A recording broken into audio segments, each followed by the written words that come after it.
अस्सलाम वालेकुम dear viewers, मैं हूं अशफाक चिश्ती। अभी हम डिस्कस करेंगे educational testing, measurement and assessment के MCQs, qualifying guide, MEd guide by sir Parvez Iqbal sahib. चलिए स्टार्ट करते हैं। Number 1, instrument used for measuring sample of behaviour is, right answer is test. Number 2, limited to quantitative description of people's performance. measurement सबसे जो low quality में start के अंदर, beginning के अंदर यूज़ होती है। इसका मकसद क्वांटिटेटिव फॉर्म के अंदर डेटा कलेक्ट करना होता है। इसके बाद असेसमेंट है और ब्रॉड टर्म जो है वो एवेलुएशन है, इन 3 टर्म्स के अंदर। नंबर 3 है the purpose of evaluation is to make judgement. Evaluation का मकसद है जजमेंट करना। The purpose of evaluation is to make judgement about educational quality के बारे में, क्वालिटी को चेक करना मकसद इसका होता है। Evaluation that monitors language progress is, जो लर्निंग प्रोसेस को चेक करती है थ्रू द होल स्टडी, वो फॉर्मेटिव असेसमेंट या फॉर्मेटिव एवेलुएशन हो कहलाती है। जो टेल द एंड होती है वो समेटिव एवेलुएशन होती है। और मसाइल को देखने के लिए, चेक करने के लिए जो यूज़ होती है वो डायग्नोस्टिक असेसमेंट होती है। और किसी बच्चे को उसकी परफेक्ट साइड पे ले जाना या उसकी क्लासिफिकेशन करना कि किस कैटेगरी में फॉल करेगा, कि किस तरफ को इसका जो है बेंट ऑफ माइंड है, तो उसके लिए जो यूज़ होती है वो प्लेसमेंट असेसमेंट होती है। तो अब नेक्स्ट देखते हैं। नंबर 6 है a formal and systematic procedure of getting information is test. Formal and systematic procedure की बात हुई है तो वो प्रोसीजर टेस्ट प्रोसीजर है। इसके बाद नंबर 7 है the process of obtaining numerical values. Numerical form के अंदर वैल्यूज़ को पुट करना या अटेन करना, वो क्या है, मेजरमेंट कहलाता है। नेक्स्ट है सम ऑफ क्वेश्चन इज़, सवालात का मजमूआ क्या कहलाता है, वो टेस्ट कहलाता है। नेक्स्ट है number 9 the first step in measurement is decision of what to measure. ये फैसला करना कि क्या चीज़ पर मैच करनी है, तो ये मेजरमेंट के अंदर है। नंबर 10 है the purpose of formative evaluation is monitoring progress of student की प्रोग्रेस को मॉनिटर करना मकसद होता है। To assess the achievement at the end of instruction पहले भी मैंने बताया कि समेटिव एवेलुएशन कहलाती है। नंबर 12 है vast of all in scope. इन सब में पहले बता चुका हूँ मैं कि वास्ट जो ब्रॉड टर्म है वो एवेलुएशन है। इसके बाद नेक्स्ट जो है नंबर 13 द राइट सीक्वेंस की बात करें तो सबसे पहले आएगा नंबर सी पे ऑप्शन राइट है, डी वाला रॉन्ग है। टेस्ट है सबसे पहले, उसके बाद है मेजरमेंट है, फिर असेसमेंट और लास्ट पे ब्रॉड टर्म एवेलुएशन है। पहले टेस्ट बनाया जाता है, फिर उसकी मेजरमेंट की जाती है, फिर उसकी असेसमेंट होती है और लास्ट में एवेलुएशन की जाती है। मेजरमेंट जो है, टेस्ट में सवालात होते हैं, मेजरमेंट के अंदर डेटा सिर्फ क्वांटिटेटिव फॉर्म के अंदर के बच्चे ने अगर 100 में से 80 नंबर लिए तो बस मेजरमेंट कितना काम है। जबकि असेसमेंट का काम क्या है, उसको इंटरप्रेट करना होता है, उसकी ये वजाहत देना होता है कि ये जो 80 नंबर हैं ये आया कि गुड हैं, बेस्ट हैं, क्या है ये, कौन सा ग्रेड है, ए है, बी है, सी है। तो ये इसको असेस करना, ये असेसमेंट का काम है। एवेलुएशन का काम होता है कि ओवरऑल उसकी जो वैल्यू चेक करना, उसको जजमेंट उसकी देना कि बच्चा क्लास में कहाँ पर खड़ा है, इसको क्या मज़ीद किस चीज़ की ज़रूरत है, कितनी इस पर तवज्जो फोकस जो है की जानी चाहिए, मज़ीद इसके ऊपर अटेंशन की ज़रूरत है इसको, और कितनी इस पे मेहनत मज़ीद हो सकती है, और क्लास में ये कहाँ पे फ़ाल कर रहा है, और क्या ये नेक्स्ट क्लास के लिए डिज़र्व करता है या नहीं करता है। तो ओवरऑल उसकी प्रोग्रेस जो चेक की जाती है वो एवेलुएशन के अंदर की जाती है। लेकिन एक टेस्ट की हद तक जो चेक किया जाता है वो असेसमेंट के अंदर होता है। असेसमेंट टेस्ट से आगे कुछ नहीं पेश करती, लेकिन एवेलुएशन ओवरऑल उसकी परफॉर्मेंस को चेक करती है। द राइट ये हो गया 13। इसके बाद है 14 है the least in scope is, तो सबसे जो लीस्ट कम स्कोप में है वो टेस्ट है। इसके बाद है उसके बाद है मेजरमेंट है, फिर उसके बाद असेसमेंट और फिर सबसे ज़्यादा ऊपर जो है एवैल्यूएशन। इसके बाद 415 है permanent difficulties in learning are investigated in. जो डिफ़िकल्टीज़ हैं पहले भी मैंने जिक्र किया कि डायग्नोस्टिक एवैल्यूएशन के अंदर होती हैं। इसके बाद है ब्रॉडर इन मीनिंग इज़।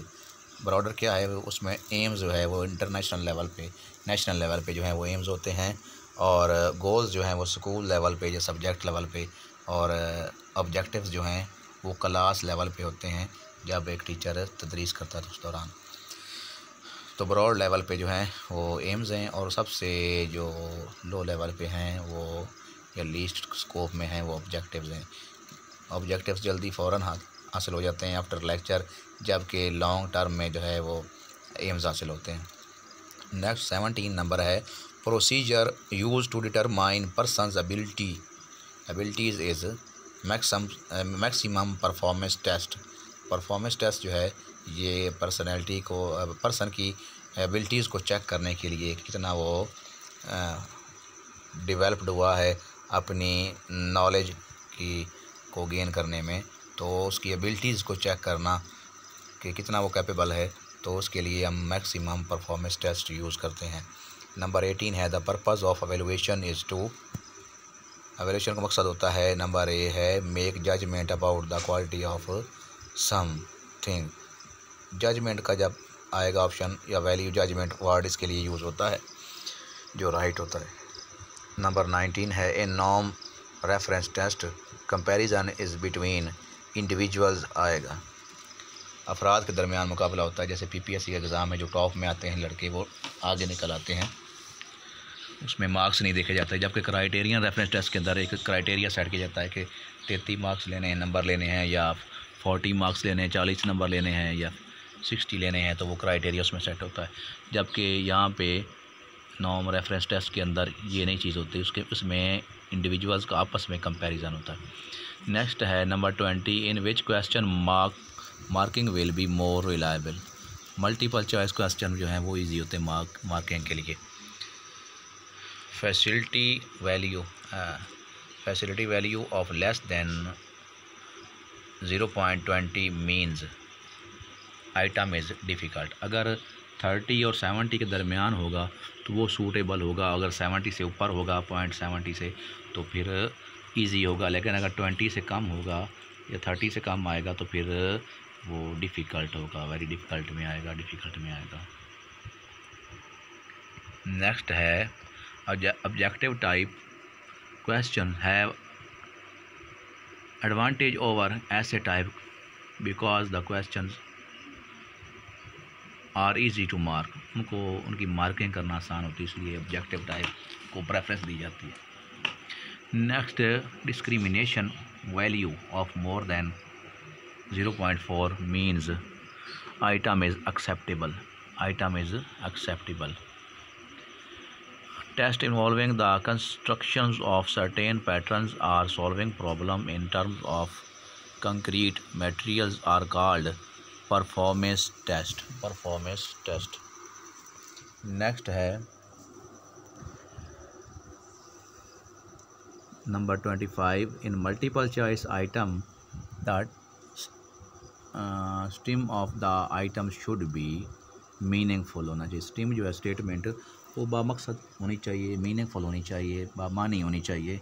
ऐसे ही ना हो कि जिसको पढ़ने के बाद समझ ही ना लगे, तो आसानी से समझ आनी चाहिए, बामानी होनी चाहिए। Which appropriate verb will you use to make an objective behavioural. तो आएगा to construct. Which appropriate verb will you use to make an objective behavioural to construct. Next है objectives representing the purposes of instructions of teachers are called instructional objectives। instructional कहलाते हैं। Next है the main advantage of essay type is they can measure complex learning outcomes which can't be measured with other types of questions is the right answer. A is the right. Next है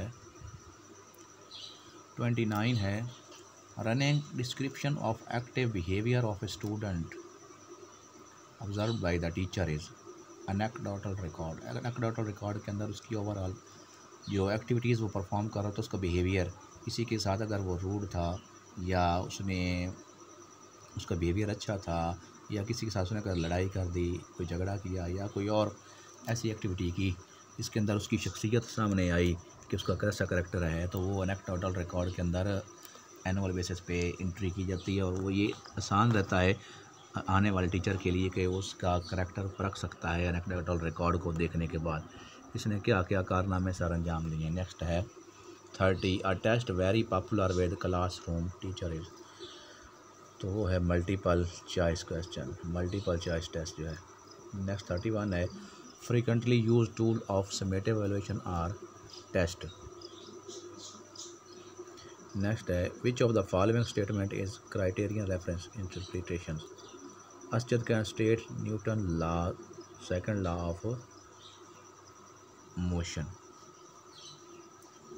the most commonly used guessing correction formula to predict and control is, ये आएगा s equal to r minus W under root 9 minus 1।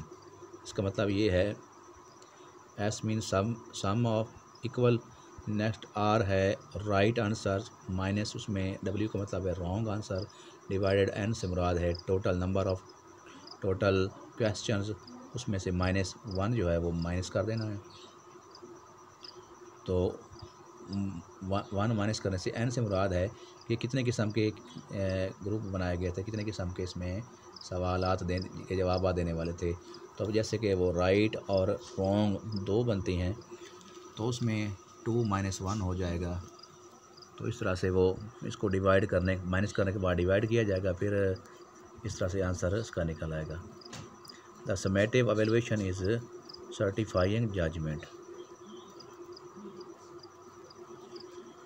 जो judgement की उसको certify किया जाता है summative के अंदर। The difference between maximum and minimum values is range, maximum और मिनिमम के दरमियान फ़र्क जो मालूम किया जाता है हाईएस्ट और लोएस्ट के दरमियान, वो क्या कहलाता है, रेंज है। The number of score lying in a class interval क्या कहलाता है, वो फ्रीक्वेंसीज कहलाता है। नेक्स्ट है multiple choice question is composed of questions or statement referred as stem. Next है इन अ नॉन referenced test which item is best, whose item difficulty is near 50 जो है वो बेस्ट। Next which questions have increasing objectivity of marking, marking के लिहाज से multiple type question best है। द मोस्ट, क्योंकि उसमें बायसनेस नहीं होती। The most widely used format on standardised test in USA is multiple choice question जो हैं MCQs, वो USA के अंदर यूज़ किए जाते हैं। नेक्स्ट है which questions are difficult to mark with reliability, unstructured essays, projective techniques are used to measure personality. 43 है the test meant for prediction on a certain criteria are called aptitude test. Coder-Richardson's method is used to estimate reliability. Spearman का भी reliability के लिए use होता है, और ये भी कोडर-रिचर्डसन जो है इसका मेथड जो है, ये भी फार्मूला उसने रिलायबिलिटी के लिए दिया था। Value that divides the data into 2 equal parts is median. Median data को दरमियान से 2 हिस्सों में तकसीम कर देना है, मीडियन कहलाता है। The test measures what we intend to measure, ये क्या कहलाता है, जो हमारा मकसद था वही पूरा करता है, ये कहलाता है वैलिडिटी। नेक्स्ट है the length of a test is an important factor in obtaining a representative sample आएगा। मीडियन ऑफ 16452 इज़ इक्वल, तो सबसे पहले तो इसकी तरतीब लगानी है। मीडियन में पहले 1 आएगा, फिर 2, फिर 3, फिर 4, फिर 5, फिर 6, और इसको फिर जो है इसका सेंट्रल जो है वो मालूम करना, सेंटर जो दरमियान वाला है वो मालूम करना है। तो ये 6 तक है, तो इसमें इसका मीडियन मालूम करेंगे हम। दरमियान में जो है तो वो 3.65 आएगा। The formula for mean is used, right answer is C है, एक्स बार वाला।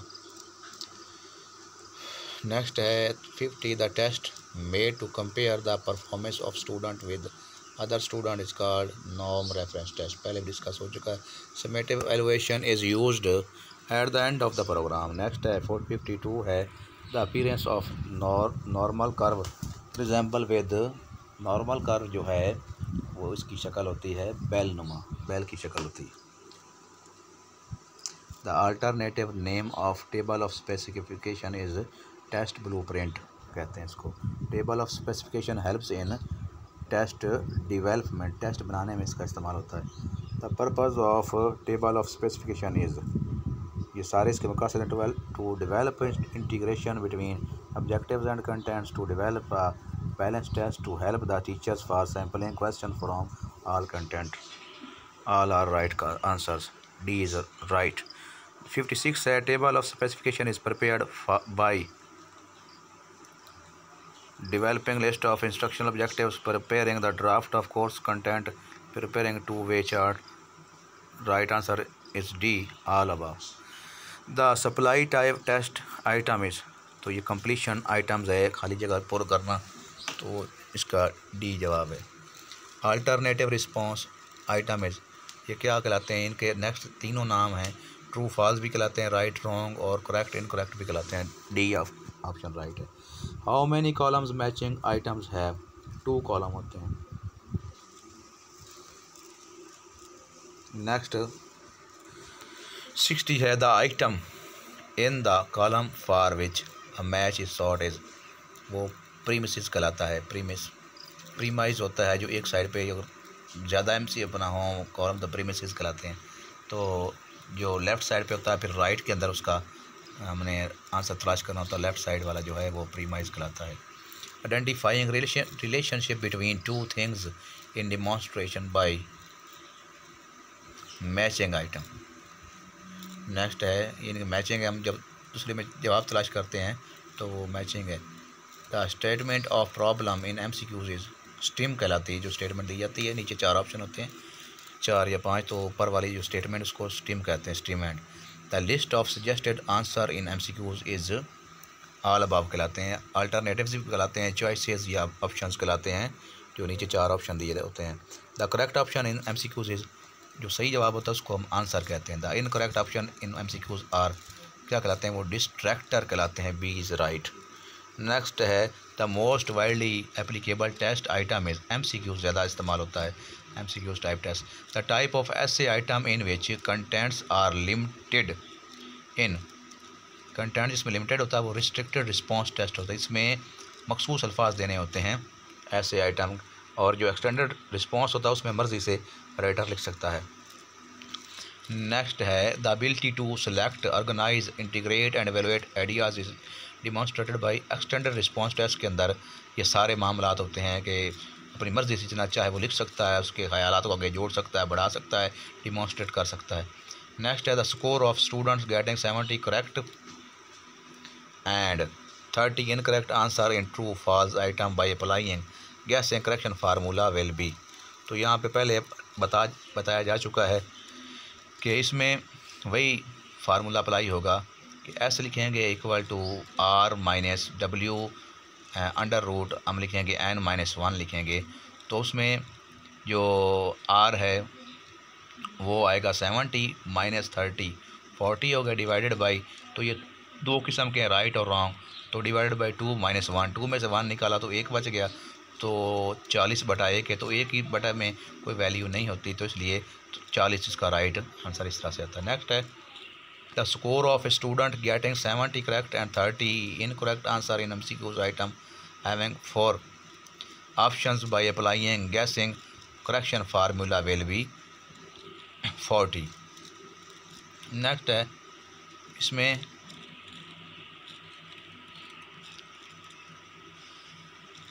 The analysis of items is necessary in standardized test. The analysis of items is necessary in standardized test.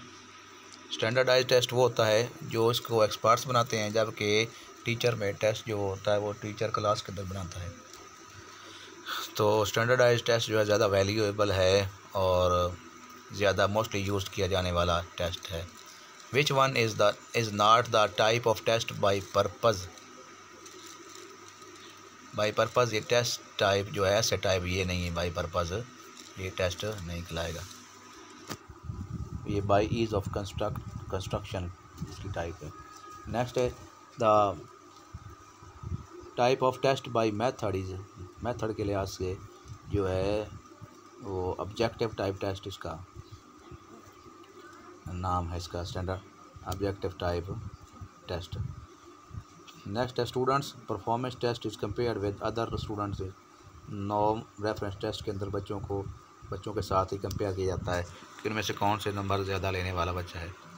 Students performance is compared with clearly defined learning task is. तो ये criteria reference test है कि एक task दिया जाता है कि 35 number 33 या 40 60 या 50 नंबर लेने हैं, तो उसको टारगेट को अचीव करना होता है। तो ये क्राइटेरिया होता है, इसको कहते हैं क्राइटेरियन रेफरेंस टेस्ट। नेक्स्ट है 76 है test that measure learning outcome of student is. ये अचीवमेंट टेस्ट होता है जिसमें आउटकम्स देखे जाते हैं। The test design to predict future performance. Aptitude test future test aptitude test. Next है the founder of modern intelligence test was Alfred Binet. The formula to determine IQ was presented by Stern. Number 80 है IQ of students having same physical and mental age will be 100। IQ of students having 12 year mental as and 10 year physical, तो 120 आएगा इसका right answer. Formula इसका ये है कि हम लिखते हैं mental as divided by chronological S multiply 100। Mental as यानी कि MA divided by CA chronological S multiply 100। तो इसमें मेंटल एज इसकी जो 12 है तो और इसकी क्रोनोलॉजिकल एज 10 है, मल्टीप्लाई 100 तो 120 इसका राइट आंसर आएगा। नेक्स्ट है the quality of test that measure what it claims to measure is validity है। नेक्स्ट हमारे पास जो ऑप्शन है 83 है the characteristics of a test to discriminate between high achievers and low achiever is. तो इसको डिफरेंशिएबिलिटी कहते हैं। नेक्स्ट है if the score of the test is not affected by any factor quality of test is called objectivity. कोई चीज़ इसको मुतासर ना करे और मकासद सही हासिल हो रहे हों, टेस्ट जो करना चाहता है वो करे, तो वो ऑब्जेक्टिविटी कहलाता है। नेक्स्ट है the quality of test to give same score when administered at different occasion is. तो ये रिलायबिलिटी कहलाता है। If the sample of the question in the test is sufficiently large enough the quality of a test is adequacy. The sample of the question in the test is sufficiently large enough. The quality of a test is adequacy. Next है the quality of test showing ease of time, cost, administration and interpretation is called usability. कि इसको बनाने के अंदर उसके वक्त के अंदर तमाम उसको टेस्ट को इख्तियार करने के अंदर इस्तेमाल करने के अंदर तमाम तर मामला दुरुस्त तरीके से जो हो जाएं और कम खर्च बाला नशीन वाला मामला हो जाए, तो उसको कहते हैं यूज़ेबिलिटी। कि उसके इस्तेमाल के अंदर कोई फ़र्क ना आए, अच्छी तरह से इसको इस्तेमाल किया जा सके, तो वो यूज़ेबिलिटी कहलाता है। नेक्स्ट है item analysis focuses to find out facility index discrimination power effectiveness of distractors. तो राइट आंसर ऑल अबव है।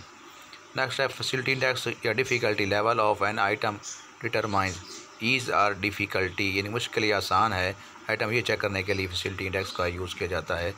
नेक्स्ट हमारे पास है 90 high and low achievers are sorted out by discrimination power, यानी कि इसमें जो हाई अचीवर हैं H-L और लो अचीवर उसमें से निकाल दिए जाते हैं। तो इस तरह से डिस्क्रिमिनेशन पार मालूम की जाती है। नेक्स्ट है test item is acceptable when it facility index difficulty level range from 30 to 70। ये पहले बात हो चुकी है कि अगर 70 से 30 और 70 के दरमियान आएगा रिज़ल्ट तो फिर ये एक्सेप्टेबल होगा, अच्छा होगा। इससे ऊपर होगा, 70 से ऊपर जाएगा तो आसान होगा, इससे नीचे होगा तो मुश्किल होगा। Test item is very easy when value of facility index difficulty level is higher than 70। Test item is very difficult when value difficulty index difficulty level is less than 30 आएगा। Discrimination power of an item is acceptable when item values range from 30 to 0.30 to 1. Next, a test item discriminates 100% when its values for discrimination is 1, क्योंकि maximum ये 0 से 1 तक होता है, इससे ऊपर नहीं होता। नेक्स्ट है test item can't be discriminate low achievers and high achiever when its value is lower than 30। अगर 30 से कम होगी तो फिर लोअर और हाई अचीवर को सम गेन प्रॉपरली नहीं कर पाते। नेक्स्ट है 97 है good distractor is that which attract low achievers more than high achievers. B option is right. Next है बैड डिस्ट्रैक्टर इज़ दैट, इसमें अगर तमाम चीज़ें तीनों ना हो, attracts high achievers more than low achievers, does not attract all at all to any sub students, attracts high achievers and low achievers equally। तो ये तीनों बातें अगर होगी तो वो बैड है।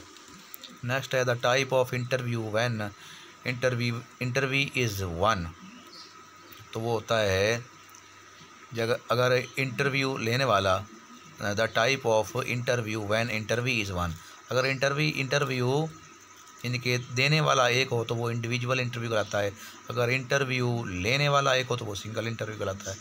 अच्छा नेक्स्ट है ये राइट आंसर है इंडिविजुअल इंटरव्यू। नेक्स्ट है what is interview called when interview are more than one, तो फिर वो ग्रुप इंटरव्यू कहलाता है। लेकिन अगर इंटरव्यू लेने वाला एक और देने वाला एक और लेने वाले ज़्यादा हों तो फिर वो पैनल इंटरव्यू होता है, लेकिन अगर देने वाले ज़्यादा हों तो फिर ग्रुप इंटरव्यू होता है। अगर अच्छा नेक्स्ट है द प्लान्ड इंटरव्यूज़ क्या कहलाता है, वो सी है structural interview.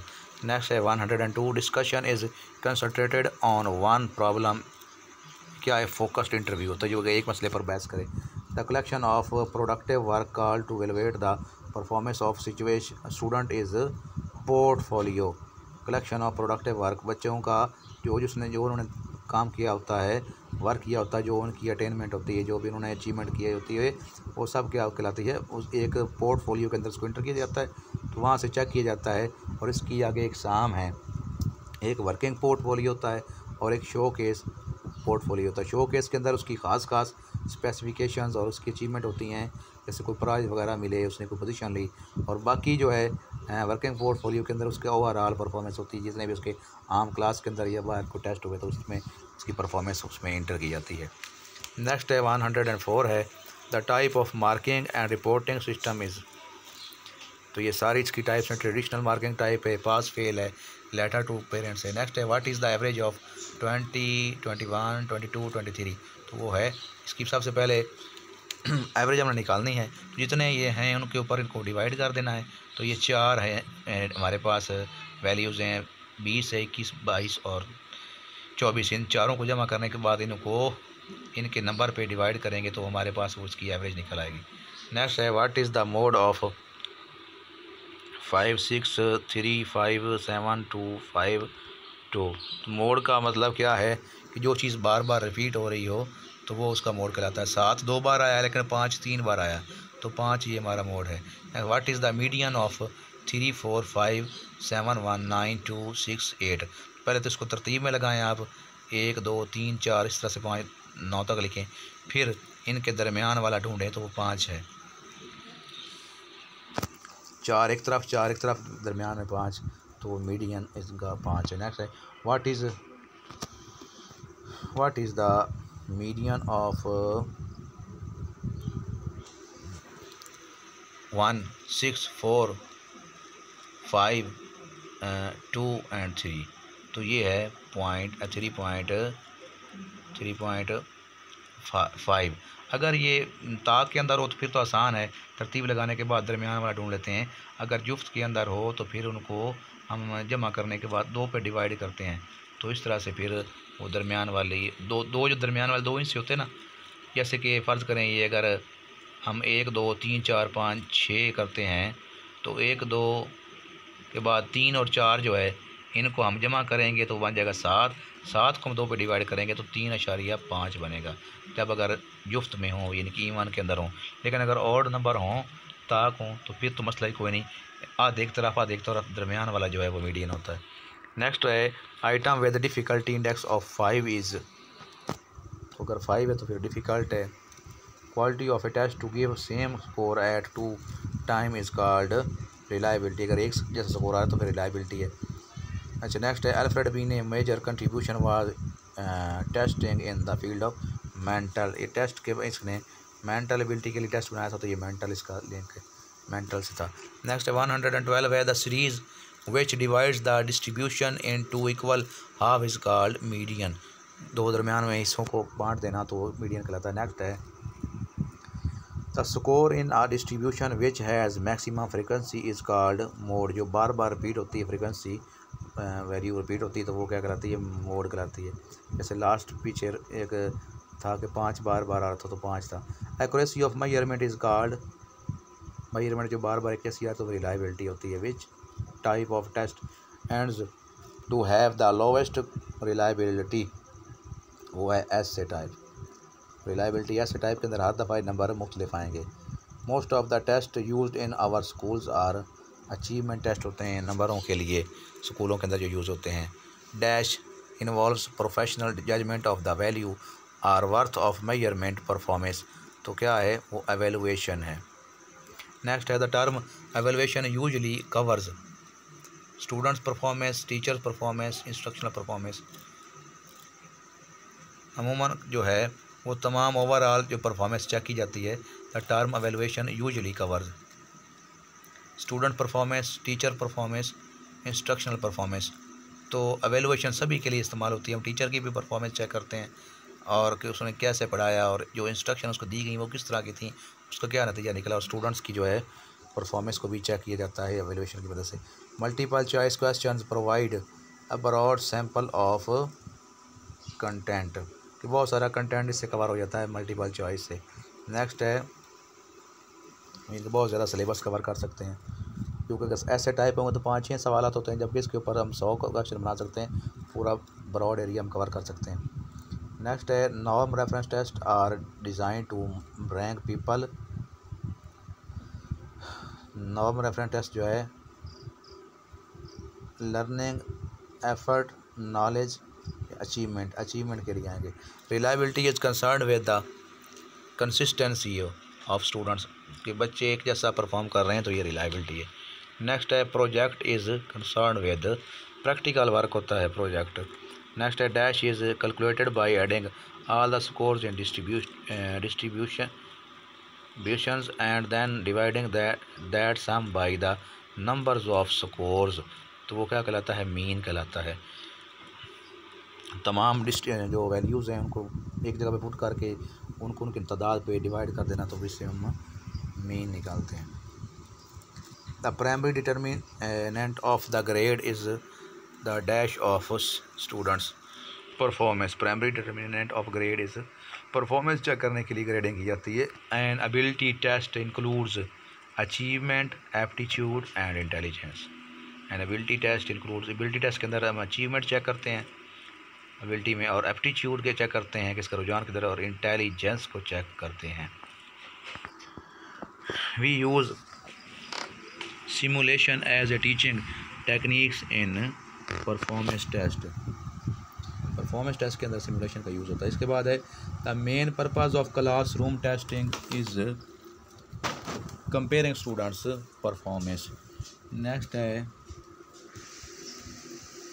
Diagnostic evaluation is done after teaching, के बाद चेक करने के लिए कि बच्चे ने क्या गेन किया, उसमें कौन कौन से उसको मसाइल दरपेश थे। नेक्स्ट है what the individual can perform in future as measured by, तो ये एप्टीट्यूड टेस्ट में चेक होता है कि फ्यूचर में कैसा परफॉर्म करेगा। उसका बेंट ऑफ माइंड चेक होता है। Next, the best measure to avoid the guessing in a structural test is to use completion item।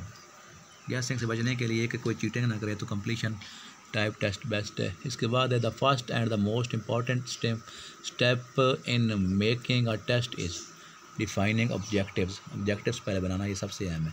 The final product of measurement is score. ये जो मेजरमेंट है सबसे ज़्यादा उसकी लास्ट स्टेज जो है वो स्कोर ही है। नेक्स्ट है the essay test have advantage over the objective test because they provide opportunity to organise knowledge.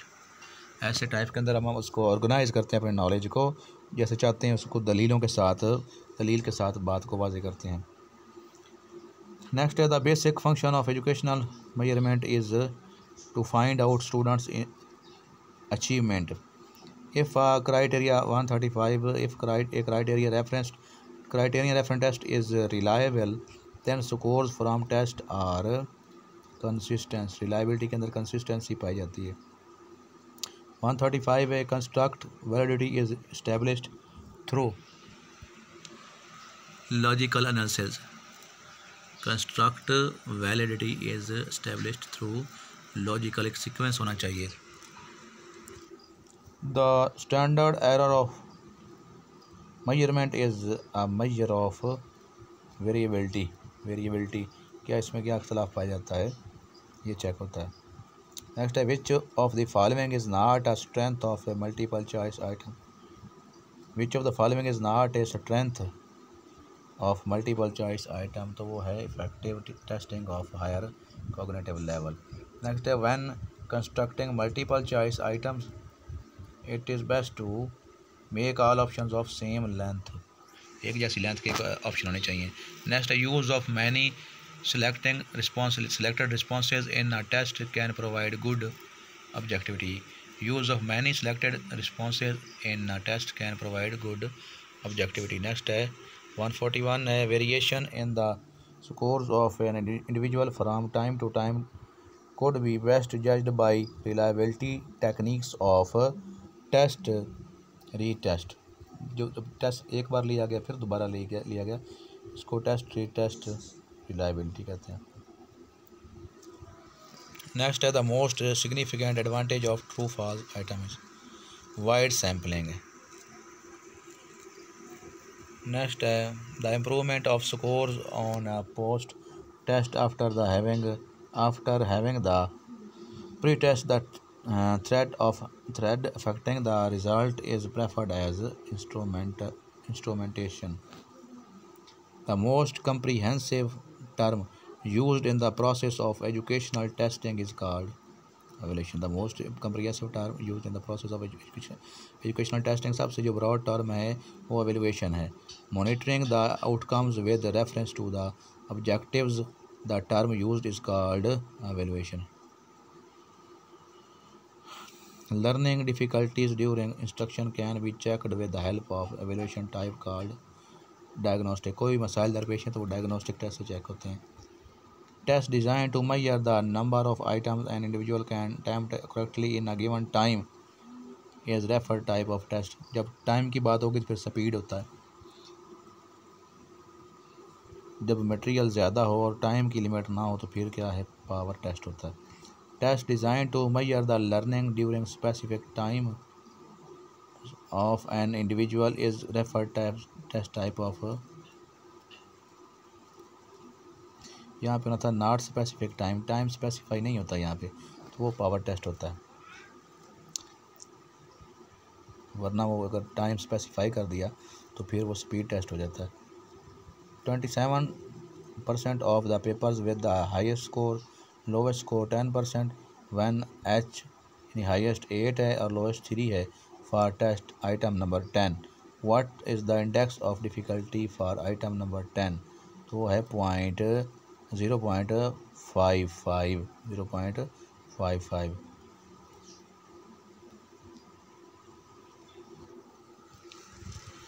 In multiple choice test numbers of alternatives in n is what would be the score of candidate who has done item correctly and 9 items wrongly, तो वो आएगा 37। Next है Spearman Baron prophecy formula is, तो ये R equal 2R √1 + R। इसके बाद है an aptitude test measures. Aptitude test क्या चेक करता है? पोटेंशियल चेक करता है, पोटेंशियल एबिलिटी चेक करता है। The first step in constructing a test is to decide what kind of test is to use. Other than being equal, which type of test tends to have the lower reliability. Essay type के अंदर reliability, क्योंकि ना result same नहीं आता, इसलिए essay type है। The chief point of distinction between teacher made test and standardised test lies in the area of norms. उसूल ज़वाबत के लिहाज से जो है इनमें डिफरेंस होता है कि टीचर एक क्लास की सतह पर बनाता है, उसमें बड़ा फ़र्क होता है जो एक्सपर्ट बनाते हैं स्टैंडर्डाइज्ड टेस्ट। 75th परसेंटाइल में आल्सो बी टर्म्ड एज 3, क्योंकि 20 अगर 20th होगा, 25th होगा, 25 होगा तो वो 1 बनेगा, 50 होगा तो 3 बनेगा, 75 होगा तो 3 बनेगा, 50 होगा तो 2 बनेगा, और अगर 100 होगा तो 4 बनेगा क्वार्टाइल के लिहाज से। The quality testing in education is only possible by using standardised achievement test. Quality का टेस्टिंग चेक करनी तो फिर स्टैंडर्डाइज्ड टेस्ट यूज़ होगा। Achievement test batteries are widely used at degree level.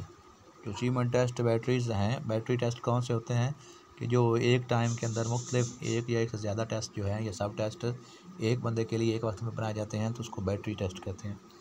The scale that is used for attitude movement is named as Likert scale. Scale that is use for attitude measurement, attitude को check करने के लिए Likert scale का इस्तेमाल होता है। A type of test use for obtaining dependable ranking of the student is norm reference test. आपस में रैंकिंग दर्जा बंदी तलाश करना, मालूम करना, तो नॉर्म के अंदर होता है, जैसे PPSC के एग्ज़ाम के अंदर टॉप वाले सिलेक्ट होते हैं। The most significant advantage in the true फास्ट test is wide sampling. Next है, a test design to know the students position in a group is called. Position बताने के लिए वही बात कि नॉर्म रेफरेंस टेस्ट यूज़ होता है। ए सम ऑफ क्वेश्चन इज़, सवालात का मजमूआ जो है वो टेस्ट कहलाता है। नेक्स्ट है, the instrument to measure is test. Test के लिए यानी कि मेजरमेंट करने के लिए हम कौन सा आला इस्तेमाल करते हैं, वो टेस्ट है, क्योंकि टेस्ट इज़ अ टूल है या इंस्ट्रूमेंट है। Measurement is the numerical value, ये evaluation is the value judgement है। The score of students in a paper is measurement score है। A test answer the questions how well. Measurement क्या करती है? Answer the questions how much, क्योंकि उसकी मिकदार होती है। Evaluation answer the questions how good. A symbol indicating the performance of the student is grading. Grade. Evaluation techniques are selected on the basis of validity. Evaluation techniques are selected on the basis of validity. Evaluation techniques जो use होती हैं किस बुनियाद पर होती हैं? Validity पर होती हैं। CRT यानी criterion reference test is clearly defined and delimited domain of learning task. CRT is clearly defined and delimited domain of learning task. क्या गेन हुआ है उसकी नंबरिंग चेक की जाती है। Evaluation is the systematic process of collecting and analyzing data in order to make judgment. Evaluation का जब भी बात होगी इसकी होगी तो फिर हम जजमेंट या वैल्यू का वर्ड यूज़ करेंगे। Instructional objectives must include action verb. Instructional objectives must include action verbs. The first draft of objectives needs to be evaluated. The first draft of objectives needs to be evaluated. Usually NRT is not used for mastery testing domain.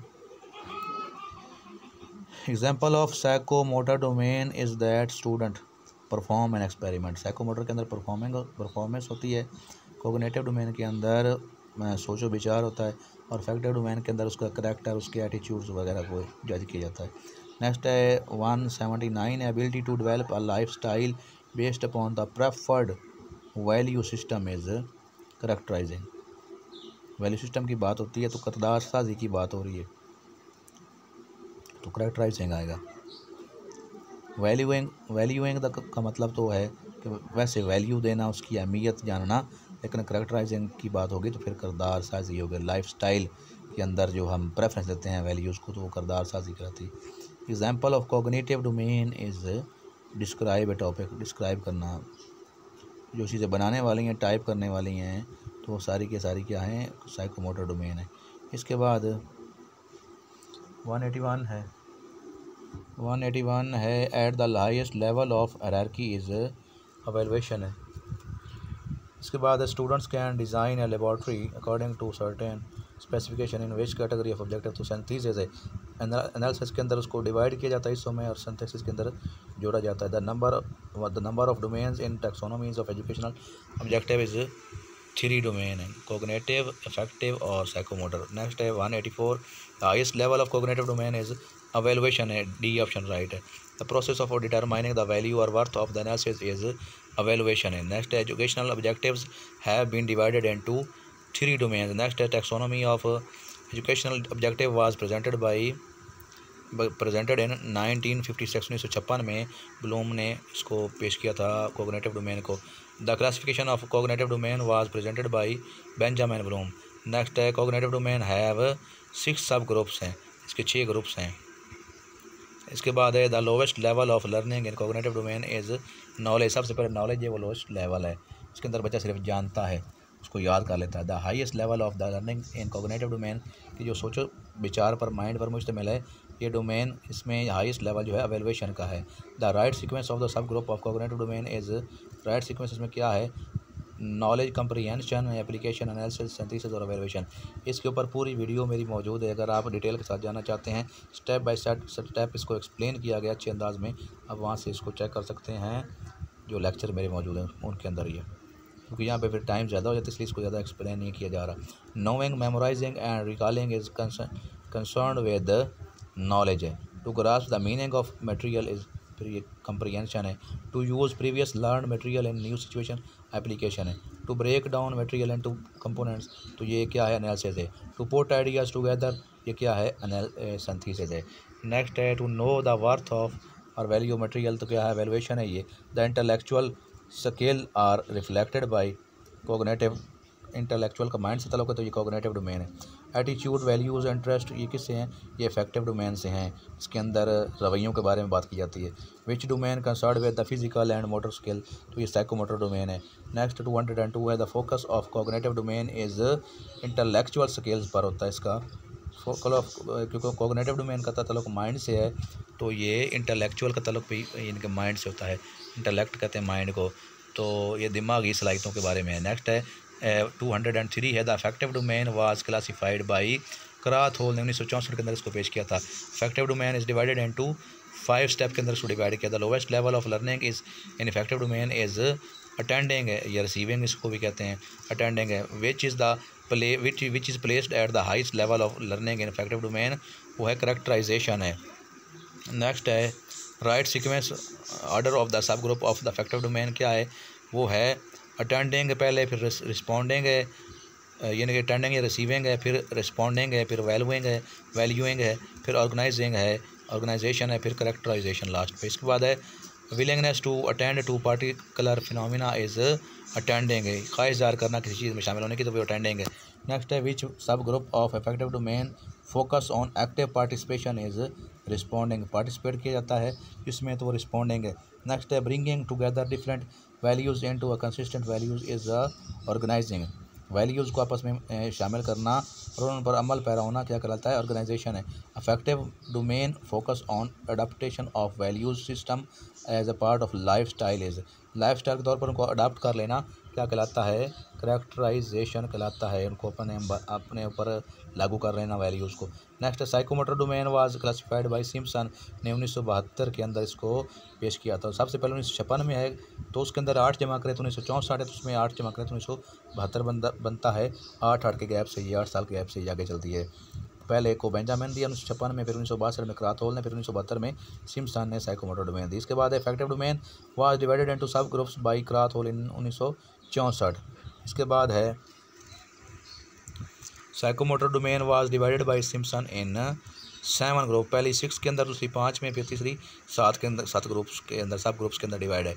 The characteristics of behaviour objective is observational and measurable, observable and measurable. Next है the right sequence of सब groups of psychomotor domain is perception, set, guided response mechanism, complex overt response, adaptation और and पे last पे जो है वो है origination है।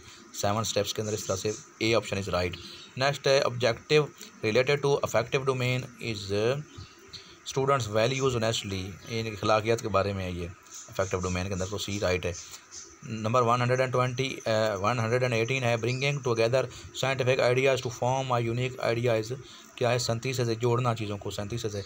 नंबर 119 है surface category in solo taxonomy consist of, तो यहाँ पे 2 लिखा तो 3 स्टेजेस हैं, प्री स्ट्रक्चरल है, फिर यूनिट स्ट्रक्चर और मल्टी स्ट्रक्चर है, 3 है। इसके बाद है फिर रिलेशनल है और एक्सटेंडेड अब्स्ट्रैक्ट है। इस तरह से ये 5 स्टेप्स के अंदर इसको डिवाइड किया गया स्टेजेस के अंदर। तो पहले लेवल के अंदर जो सरफेस लेवल, उसके अंदर 3 स्टेजेस हैं, लेकिन कई लोग जो है इसको प्री को काउंट नहीं करता, यूनिट से स्टार्ट करते, इस वजह से यहाँ पे 2 लिखा हुआ है, लेकिन 3 हैं। The surface category and SOLO taxonomy consist of uni and multi structural, उसमें प्री भी आप ऐड कर लें। इसके बाद है the deep category and SOLO taxonomy consist of relational and extended, ये लास्ट स्टेज है। Synthesis required formulation of new structural material, उनको दोबारा से जोड़ के नया बना देना चीज़ों को। नेक्स्ट है students will be able to translate a paragraph of English into Urdu, the objective fits in the category of cognitive domain, क्या है कंप्रीहेंशन में इसको आ गई है, तो ट्रांसलेट कर लेता है। नेक्स्ट है solo taxonomy provides systematic way of describing the learner is performance है, क्या है ये परफॉर्मेंस के लिए इस्तेमाल होती है। Solo taxonomy provides systematic way of describing learners performance. जो कॉग्निटिव डोमेन है अपना, कॉग्निटिव दूसरा ब्लूम की जो है उसने दी थी थ्योरी ब्लूम टैक्सोनॉमी, वो नॉलेज के लिए, नॉलेज को गेन करने के लिए, और ये सोलो टैक्सोनॉमी जो है पेपर को सेट करने के लिए कि पेपर किस तरह से लेना चाहिए। तो ये था आज का लेक्चर, उम्मीद करता हूँ आपको अच्छा लगा होगा। वीडियो को लाइक कीजिए, चैनल को सब्सक्राइब कीजिए और फ्रेंड्स के अंदर शेयर कीजिए, ताकि ज़्यादा से ज़्यादा लोग इससे इस्तेफादा हासिल कर सकें। अल्लाह हाफ़िज़।